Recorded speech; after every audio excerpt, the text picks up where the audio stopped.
primeiro lugar, boa tarde a todos. Cumprimento a Sra. Vice-Presidente da Comissão de Saúde, os colegas e as colegas deputados, excelentíssimas senhoras, excelentíssimos senhores. Em primeiro lugar, cumprimento todos os participantes neste simpósio subordinado ao tema da Oncologia em Portugal, realidade e desafios, agradecendo todo o conhecimento que trouxeram e fazendo-nos também um desafio em nome da bancada do Grupo Parlamentar, em nome do Grupo Parlamentar do PSD, no sentido de nos fazerem chegar todos estes documentos, porque eles serão certamente muito importantes para nos ajudar a todos, em conjunto, a fazer um melhor trabalho.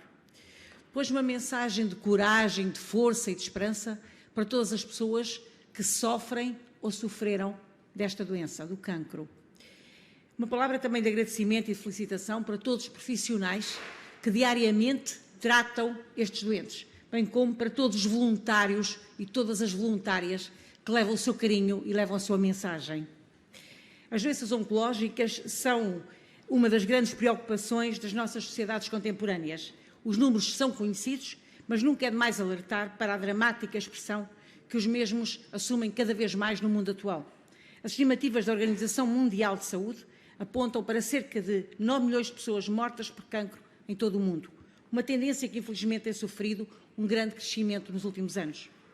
Entre nós, o cancro é a segunda causa de morte e a principal causa de morte abaixo dos 65 anos, apontando os dados disponíveis para um aumento regular da incidência dessa doença no nosso país a uma taxa de cerca de 3% ao ano, situação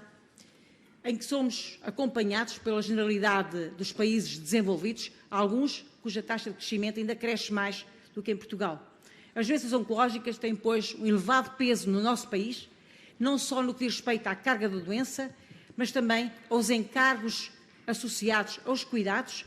existindo uma área em que, felizmente, existe grande inovação terapêutica. Mas são, como aqui foi referido, uma doença que ainda hoje é vista muitas vezes como um tabu, apesar do sucesso que tem existido, e cada um de nós já contactou certamente com a doença, ou em si, ou em pessoas extremamente próximas, e sabe o que é que ela representa, mas sabe também aquilo que hoje, felizmente, já se consegue, e o sucesso que se consegue na luta contra esta doença. Este aumento de incidência do cancro deve-se a inúmeros fatores, uns demográficos, que têm a ver com o aspecto extremamente positivo, que é a nossa esperança média de vida, isto é, nós vivemos mais tempo, outros que têm a ver com os fatores ambientais e com o estilo de vida, como certamente já foi aqui e muitas vezes referido.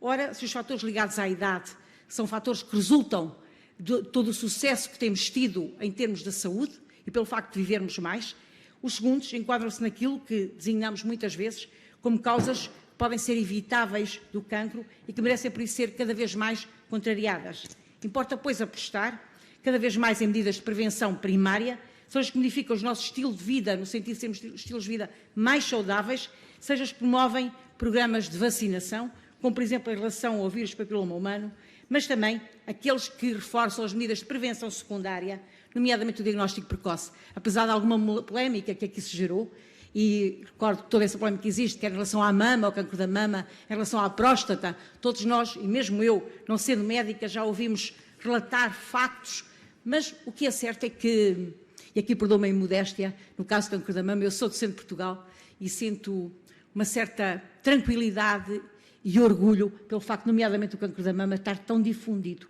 Claro que tem que existir regras, tem que ser medido com cautela, rastreios, tem que ser, exatamente, o rastreio ser com regras, sem exagero, mas é um facto que nos tranquiliza e, portanto, pessoalmente ainda consigo, acho que é, de facto, algo de bom que temos. E seria bom que em todo o país ela existisse da mesma maneira.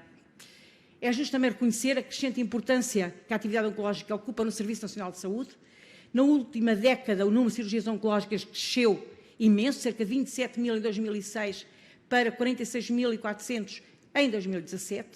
Trata-se de um aumento de cerca de 70% na evolução dos indicadores da oferta de neoplasias malignas no âmbito do SNS e que é, sob todos os pontos de vista, muito positivo e bem demonstrador da elevada competência dos nossos profissionais e do esforço que tem sido realizado. Contudo, esta realidade não nos deve levar a desprezar alguns sinais que são preocupantes e que perpassam no sistema de saúde português, em especial no SNS, e recorda que o relatório da Autoridade Tribunal de Contas do ano passado, ao acesso aos cuidados de saúde no Serviço Nacional de Saúde, em que aquele tribunal concluiu que nos últimos anos se registrou um aumento da proporção de utentes que permaneciam em listas de espera para cirurgia, para além do tempo máximo de resposta garantida, particularmente no caso dos utentes propostos para cirurgia com problemas de foro oncológico. Não posso também deixar de dirigir uma palavra de preocupação a uma das áreas mais complexas e difíceis das doenças oncológicas, e refiro-me ao cancro pediátrico. Sabemos que para um adulto é difícil assumir que tem um cancro quando olhamos para uma criança, e apesar dos elevados níveis de sucesso, mas quando olhamos para uma criança, quando olhamos para os pais de uma criança, para os familiares de uma criança, é uma área que de facto nos traz imensa preocupação. Este cancro registra na Europa cerca de 20 mil novos casos por ano, estimando-se que no nosso continente todos os anos morram cerca de 6 mil crianças e jovens com cancro. O cancro pediátrico constitui a principal causa de morte por doenças nas crianças com idade superior a um ano, sendo os tumores um dos tumores mais frequentes da idade pediátrica, as leucemias e os tumores do sistema nervoso central. Em Portugal estima-se que todos os anos sejam diagnosticados cerca de 350 casos de cancro em crianças e jovens. Neste caso, é muito difícil compreender que, e para qualquer pessoa, seja política ou não política, que, por exemplo, tendo em abril passado os pais das crianças com doença oncológica do São João do Porto denunciado a situação em que as crianças estavam, não se tenha tentado atuar mais rápido. Achamos que nem tudo pode ser feito de um momento para o outro, mas é com alguma surpresa que vimos o tempo que se demorou e o despacho em que diz que autorizar este hospital a lançar um concurso para a concessão e projeto para as novas instalações no centro pediátrico, fazendo, no fundo, ou seja, como é que passado tanto tempo ainda é que se avança com este despacho, porque é que este despacho não avançou mais cedo? Sabemos que a construção não se faz de um momento para o outro, mas quando sabemos que as condições em que aquelas crianças estavam a fazer quimioterapia, sabemos que não é um problema de agora, não é um problema que tenha surgido agora, mas é de facto difícil compreender. Trata-se de uma situação que é de facto difícil. Infelizmente também dar aqui uma palavra para os cuidados paliativos, há bocadinho já foi aqui referido. Trata-se de uma área que necessita de muito mais investimento, de muito mais ação, dado que cuidados paliativos feitos com cuidado de facto, com humanismo, com conhecimento, mas que são cruciais. E, de facto, é uma área em que o país tem ainda uma elevada carência, temos progredido pouco, mesmo o número de camas total, e sabemos que os cuidados paliativos não são apenas os doentes oncológicos, são todos os outros doentes, é uma área em que quer o Governo tem que tentar atuar mais.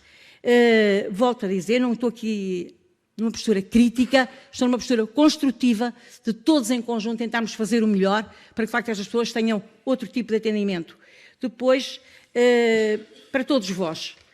vós, saudar-vos, agradecer mais uma vez os contributos, dizer-vos que neste período tivemos algum sucesso e recordar aqui que graças ao vosso contributo e ao contributo de todos os deputados, por exemplo, avançou-se com o Registro Oncológico Nacional, que eu acho que foi um elemento importante e que foi feito já neste período, foi feito com a vossa cooperação, de muitos de vós, com a cooperação com o próprio Governo e com os deputados, em que conseguimos unir, trabalhar para que Portugal tenha esse registro.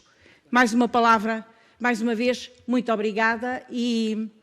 que com o passar dos anos, cada vez mais, tenhamos o cancro como algo que se resolve e que as pessoas possam ter esperança. Muito obrigada. Muito obrigada.